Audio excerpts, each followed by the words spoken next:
Egunon guztioi eta ongi etorriak Gipuzkoako ondare eraikitzen Construyendo Kultura ondarearen Europako jardunaldien barruan ospatuko dugun programaren aurkezpenera.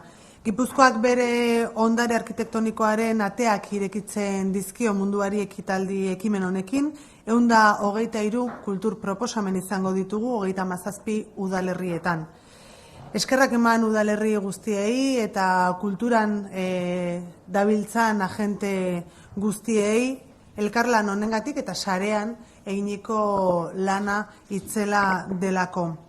Ondarearen Europako jardunaldien 10. edizioa dela gogoratu eta ondarea noski nortasuna, memoria izateaz gain etorkizuna, bere aldarrikapena etorkizuna ere eraikitzeko modu bat da.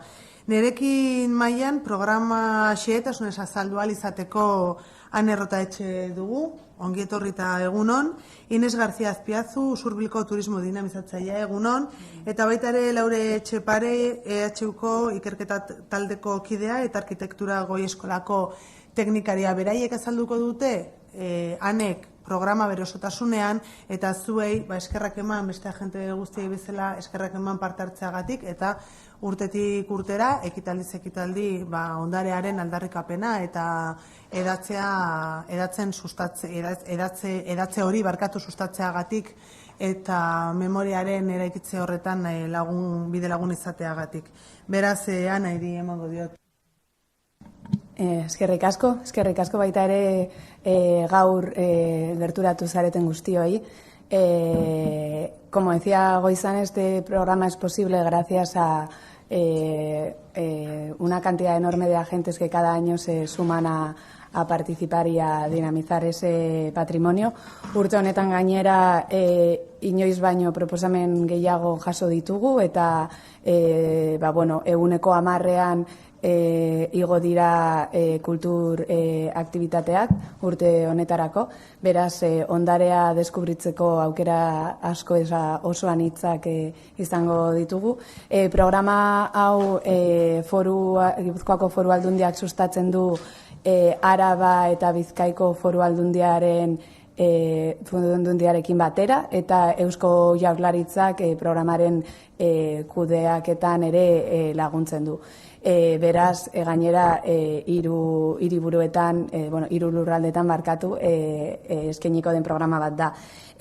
Urte honetan, Goizanek esan bezala, arkitektura da Europa Batzordeak aukeratu duen gaia. La arquitectura es lo que une a todas las ofertas que hay en el programa, que además es un programa que, este año para la validación de contenidos ha contado con el Colegio de Arquitectos Vasco Navarro, además de con el Servicio de Patrimonio Histórico de la Diputación de Gipuzkoa. Eta, gutxi gora bera, orain ikusiko ditugu bi adibide, baina esan bezala 123 ekitaldi daude, Gipuzkoako hainbat lekuetan, eta, baina badira gauza batzuk errepekatzen direnak, adibidez, ohiko normalean bizitatu ez daitezkeen eraikinak bizitatu ahal izango dira programan dauden proposamen askotan. Baita ere, eraikinak urtean zehar izan dituzten eraldaketak ere ezagutu ahalko ditugu, badaude adibidez Zabalga baserriat orain txidaleku txidalekuren egoitza dena, bere eraldaketa prozesua ezagutu ahalko da, baita ere Getarian Zarautz jauregia, Aldamar jauregia, eta ohikoak ez diren lekuak bizitatzeko aukera izango da, baita ere eraikinak jaso duten eraldaketa hori, por ejemplo, el Museo San Telmo, que antes era un convento y ahora es un museo, pues se pondrá un poco el foco en esa transformación, también en el convento Santa Teresa, ahora sede del Instituto de Arquitectura, gero baita ere ondare industriala oso garrantzitsua dena gure lurraldean ezagutu ahalko da, eta baita ere orain Inesek adibidez azalduko duen bezala arkitektura eta memoria. Eta hauek izan dira besteak beste Foru Aldundiak programaren hasieran proposatutako lan ildo batzuk. Entonces, estas líneas de trabajo que cuando presentamos el programa se pusieron sobre la mesa es un poco lo que va uniendo este programa, ¿no? La arquitectura y la memoria, los edificios en transformación, también hay mucha oferta de actividades en torno a los caseríos. Bueno, veréis que es un programa que tiene como muchas cosas en común, unas actividades con otras, siendo el origen de los organizadores muy diverso, como decía al principio. Y bueno, también destacar que se hace el programa, como veréis en la portada, hay una portada en relieve en braille para aquellas personas que tienen discapacidad visual, que lleva al programa que está preparado para lectura con dispositivos de personas que tienen esa discapacidad visual. Eta gainera, bueno, PDF irisgarri hori egia esan askoentzat ere oso erraza da, ez bakarrik desgaitasun bat daukaten pertsonentzat. Eta, bueno, baita ere programa honen kudeaketan izan dugu lehen ikasleen laguntza, beraiek sustatu, ekoiztu dute bideo bat, orain ikusiko duguna, eta, bueno, espero dugu erakargarria izatea zuentzat, eta, bueno, alde zuten ekitaldi gehienetara hurbiltzea, eskaintza oso anitza da. Orduan, orain ikusiko dugu bideoa, eta gero Inesek eta Lauren azalduko digute beraien aktibitatea.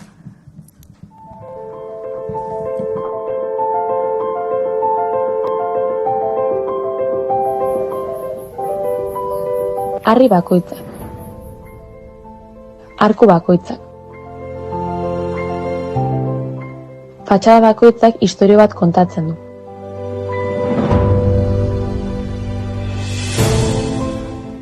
Gipuzkoan arkitekturak eraikinak eraikitzeaz gain kultura ere egiten du. Aurten ondarearen Europako jardunaldiek arkitektura gure historia nola islatzen duen eta gure nortasun kolektiboa nola eratzen duen aztertzera gonbidatzen gaituzte.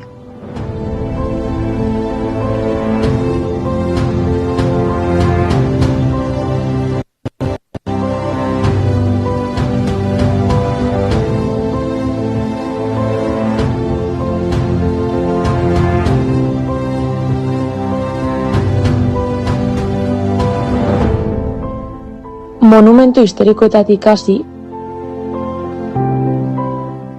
eta herri eraikitzetaraino egitura bakoitza garai eta komunitate baten testigantza da.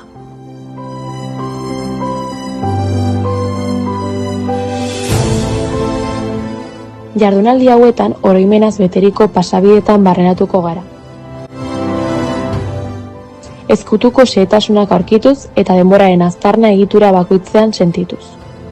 37 udalerrik baino gehiagok bat egiten dute gure ondarea ospatzeko, bisita gidatuak, tailerrak eta erakusketak barne. Inguratzen gaituen aberastasun arkitektonikoa deskubritzera, ikastera eta partekatzera gonbidatzen zaitugu.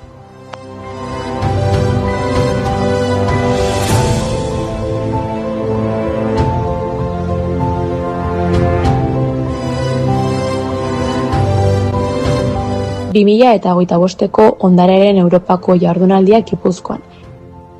Eraiki dezagun kultura elkarrekin.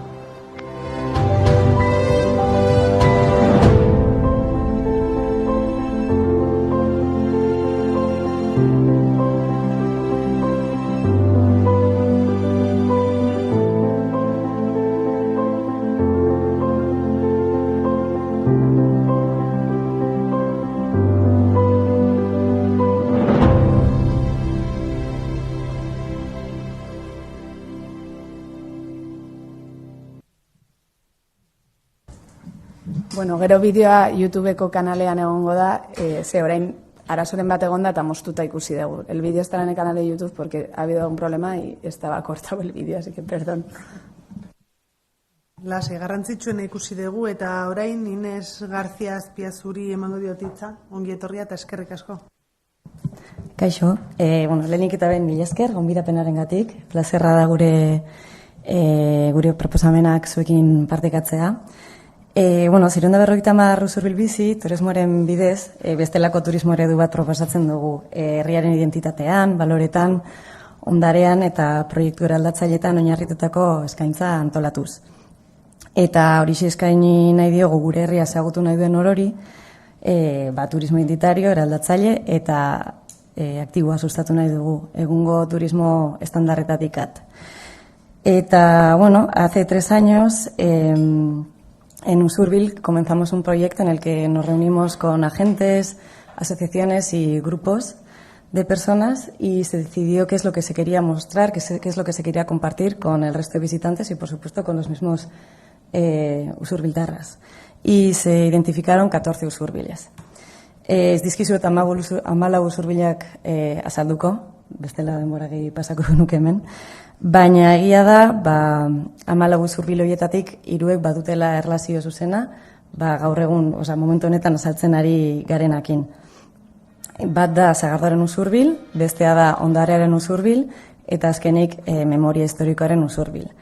Arkitektura izanik aurtengo Ondarearen Europako Jardunaldien ildoa, guk lotura zuzena egin dugu, aipatu berri ditudan 3 usurbil horiekin. Lehenik eta behin, Sagardoaren usurbil daukagu, eta bertan usurbil Sagardoaren kultura bertso ibilaldi antolatu dugu. Hau urriaren 19 izango da, igandea, eta bertan, azaltzen duguna da, usurbilek Sagardoarekin duen erlazio hori, ez da, historia beratxa da, eta izugarria. Nontzigintza, sagaztiak, baserriak, historia hori oraindik ere ikus daiteke Pasaian eta baita eraikinetan. Alde batetik 6 sagardotegi daude Usurbilen, bakoitza bere izaera eta historiarekin, eta bestetik etxean bertan sagardo egiten duten baserriak ere badaude, Iragana eta Oraina uztartzen dituztenak. Egun honetan, Jakoba Errekondoren eskutik ezagutuko ditugu Sagardoaren ekoizpenak historian zehar Usurbilen, eta gainera bere Sagardoan ere egina baita Pasaian, eta baita ere baserrietan eta eraikinetan ere. Eta gainera, luxuzko esperientzia izaten da orokorrean Jakoba Errekondoren azalpenak entzutea. Gainera, bertsoz girotuko dute hitzordua Maialen Lujanbiok eta Andonia Gainak. Egiluze baserriaren dolorea ezagutzen dugun bitartean. Además, al final, probaremos la sidra que producen en el baserri de Egiluze y haremos una maiketako. Luego, seguimos con Ondarearen usurbil, o usurbil patrimonio, y ahí veremos la iglesia de San Salvador. Y habrá una demostración del órgano que se encuentra allí mismo. Esto será el 25 de octubre. Gainera, Salvatore Elizaren historia ezagutuko dugu, bisita egiatu honetan, eraikinak urtetan zehar izandako aldaketak gaur egungo egoerara iritsi arte. Bere kultur ondare aberatsari buruz ere ikasiko ditugu gauzak, besteak beste aldarea, Francisco Etxebestek 16. mendean oparitutako dorrea, eta Kabaiekol organo ezaguna. Aktibitate honetan gainera, Juan Luis Atxega organo joleak, organo erakustaldia egingo dugu, eta hortaz gain, organari buruzko luxuzko azalpenak emango dizkigu. Eta amaitzeko, memoria historikaren usurbil atalaren barruan, gerraren memorian ibilbide antolatu dugu. Hau azaroaren 8an izango da. Eta, militarrek 1926ko uztailean, Errepublikaren aurka matxiratu zirenean, sortu zuten gerrak arrastosakuna utzi zuen Usurbilen ere. Eta orain arte bildutako datu, dokumentu eta testigatzetan oinarrituta, herrigunean gerraren memoria ibilaldia sortu du Usurbil 1926 elkarteak. Usurbil 1926.es webgunean ikusi dezakezute elkarte honek egindako lan ikaragarria. Eta bisita egiatu honetan, elkarteko kideek bildutako informazioa partekatuko dugu 8 geldiune dituen ibilbide batean. Eta, herrikorekinek gerrako testigantzak ordetzen dituzte, eta gide baten laguntzaz ezagutuko ditugu. Eta, hiru bisita gidatu hauetan izena emateko aukera badago dagoeneko, gure webgunean, 650 usurbilbizi.eu zen, eta, gonbidatuta zabeste Usurbil beste modu batera ezagutzera. Mila esker. Eskerrik asko Inez, eta bukatzeko Laura Etxepare. Gaixo, egunon. Guk erakusketa bat aurkeztuko dizuegu, erakusketak izenburua du aspaldikoa bezain berritzailea Gatepakeko ipartaldearen arkitektura ondarea. Bi bultzatzaile ditu, bata da Arurko Erasmus Mundus Masterra, Europar Batasunak lagundutakoa, eta bestea da EHUko ikerketa talde bat, 20. mendeko arkitektura, azterketa tekniko eta kulturalak. Haren izenean heldu gera Maialen Sagarna eta biok. Gatepak aipatu dut, oso 20. mendeko arkitektura ondarei daukionez, eta historiografian oso asko aipatzen den talde bat da. Espainia mailan sortu zen 1950ko urri ondarrean, eta sortu egintzen nolabait ere ZIRPAK izeneko nazioarteko erakunde baten babespean. Eta zen haren ordezkari Espainia hartan, garai hartako Espainia hartan errepublikan sartuko zana handik laster. Hala nola deialdia Espainia osoan zabaldu egintzen, eratze ekitaldi horretara Kataluniatik, Madriletik eta Euskaditik baizik ez ziren hurbildu arkitektuak, bai? Hortaz, 3 adar izango zituen talde horrek, hau oso ezaguna da. Bata da Grupo Este esaten zitzaiona, talde adar katalana, beste bat Madrilekoa eta beste bat Euskadikoa, Grupo Norte, bai? Eta nolabait ere egiten duguna da, ipar talde horren ekoizpen guztia jaso eta erakutsi izan ere hori ez baita sekula egin eta harrituta gaude, zergatik orain arte inork ez duen galdetu zenbat arkitektu ziren, hori gauza jakina da, baina zenbat proiektu egin zituzten, hori aspaldi argitu zuten Katalunian eta hori egitera gatoz, horri eskaini dizkigu 2 urte.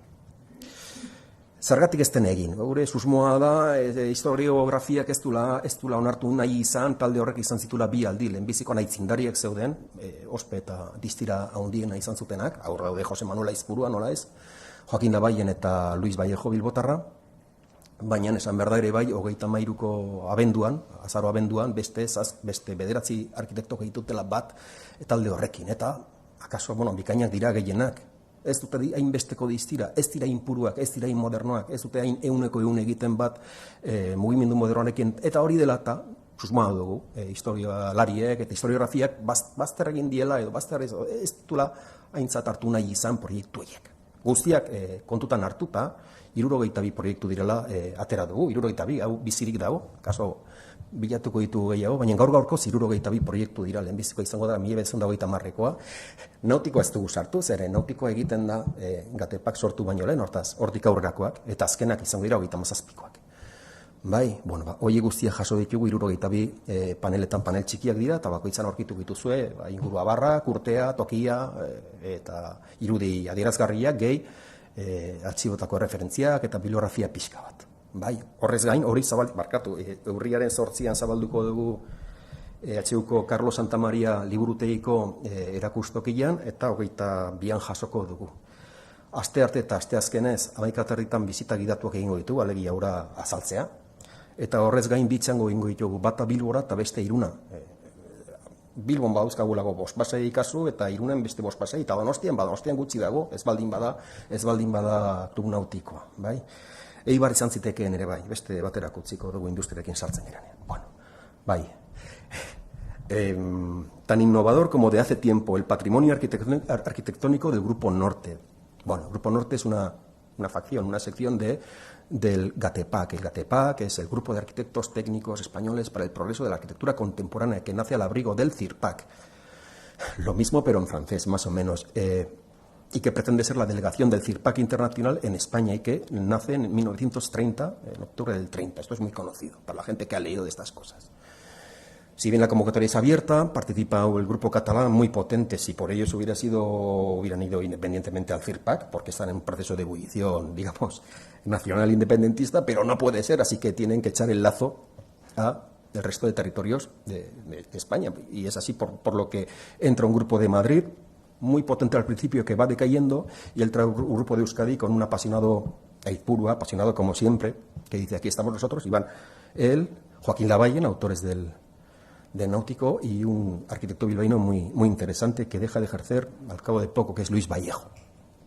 De acuerdo, entonces la exposición viene en respuesta a una pregunta que la historiografía, digamos, vasca o española o catalana no se había hecho. ¿Cuántos proyectos son los proyectos del Gatepak, del Grupo Norte, perdón? Una respuesta que está bien clara en el caso catalán, 193.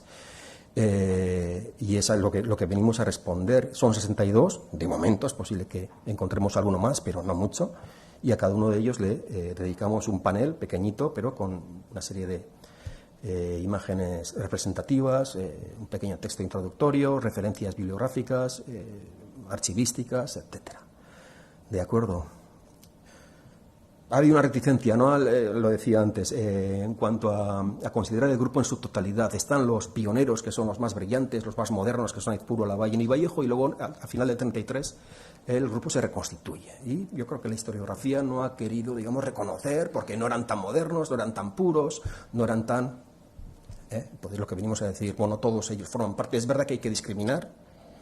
Es verdad que un Luis Vallet, por ejemplo, no hace todo en moderno, por lo tanto hay que elegir esto va al Gatepac y esto no. Discriminamos en el caso de todos ellos, en el sentido de decir qué corresponde al Gatepac y qué no. Eso hay que estudiar, el tipo de obra. Si es una obra neovasca, pues no, evidentemente. Si un estilo british, tampoco. Si es moderno, sí. Y es lo que traemos. 62 paneles, del 8 de octubre al 22, con visitas guiadas de la Expo los martes y los miércoles, y 2 visitas guiadas a Bilbao, a Irún. ¿Y por qué? Porque es donde hay más tajada. En Donostia no hay, que decir, está el náutico y poco más, porque la mitad de estos proyectos no se construyeron. Y lo que hizo Aizpurua con Lavalle, muy, muy, muy interesante, poco se construyó. Así que 5 o 6 casos en Bilbao, que serán Madariaga, será Tomás Bilbao y será nadie más, porque Luis Vallejo no construye. Y en Irún tendremos a Vallet, a Olazábal y a José Antonio Ponte. Vale, todo esto será anunciado por redes sociales. Eskerrik asko. Eskerrik asko. Galderarik? Bueno, ez ba ezer, eskerrik asko eta egun ona izan.